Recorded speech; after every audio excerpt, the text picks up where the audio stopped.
नाज़रीन, कलोई लॻ हाकड़ो पुराण में 50 खां मथे ॻोठनि जो पाणी नेकाल कंदड़ नारेड़ी छंडण वारो सिस्टम ठेकेदार पारां बंदि करण ख़िलाफ़ सवें ॻोठाणनि एहतिजाजी मुज़ाहिरो कयो आहे।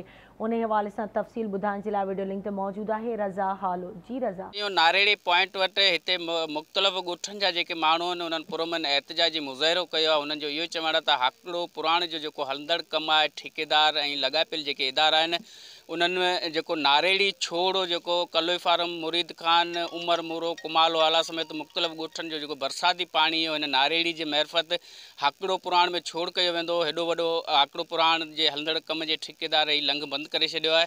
उन हवाले सां हिते जे रहवासियुनि एहतिजाजी मुज़ाहिरो कयो आहे। अचो त उन्हनि सां ॻाल्हि ॿोल कयूं, उन्हनि जो छा चवणु आहे। हिन पुराण जे ॿिन्ही पासां बंदि कयो आहे त उन सां गॾु नारेड़ी जे मुंहं खे बि हिननि बंदि करे छॾियो आहे। वॾो बंदि ॾिनो अथनि, जेॾो दरिया खे बंदि अचे एतिरो बंदि ॾेई छॾियो अथनि। हाणे उहे 40 जा 40 ॻोठ साईं ॿुॾी वेंदा, कतई ॿुॾी वेंदा। ढोरो पुराण कुदरती लंघ आहिनि। इहे कुदरती लंघ प्लेट जी तरह हूंदा आहिनि, उन जा बंदि कोन हूंदा आहिनि। उन्हनि में पाणी कुदरती साइडनि खां ईंदो आहे, दाख़िल थींदो आहे ऐं छोड़ कंदो आहे।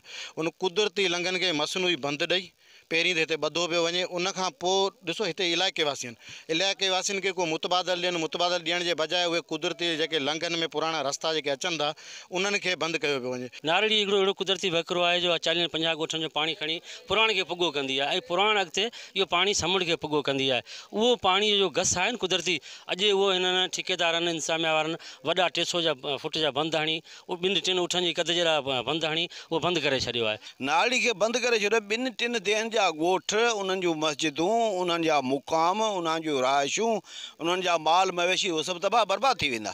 ज़रीए हिते जे रहवासियुनि जा तव्हां वीचार ॿुधा, उन्हनि जो इहो ई चवणु हो त हाकड़ो पुराण ऐं छंडण, नारेड़ी छंडण सदियुनि खां हीअ हिकिड़ो कुदरती वहिकिरो आहे जेको हलंदो ई रहंदो आहे।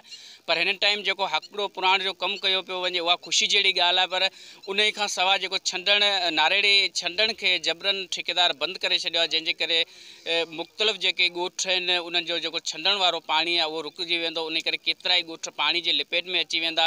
हिते जे रहवासियुनि जो इहो ई मुतालबो त वसवारा हिन मामले जो हंगामी बुनियादनि ते नोटिस वठी जेके असांजो जाइज़ मसइलो आहे उहो हल कयो वञे। कैमरामैन वसीम खान सां गॾु रज़ा हालो, आवाज़ TV न्यूज़ कलोई।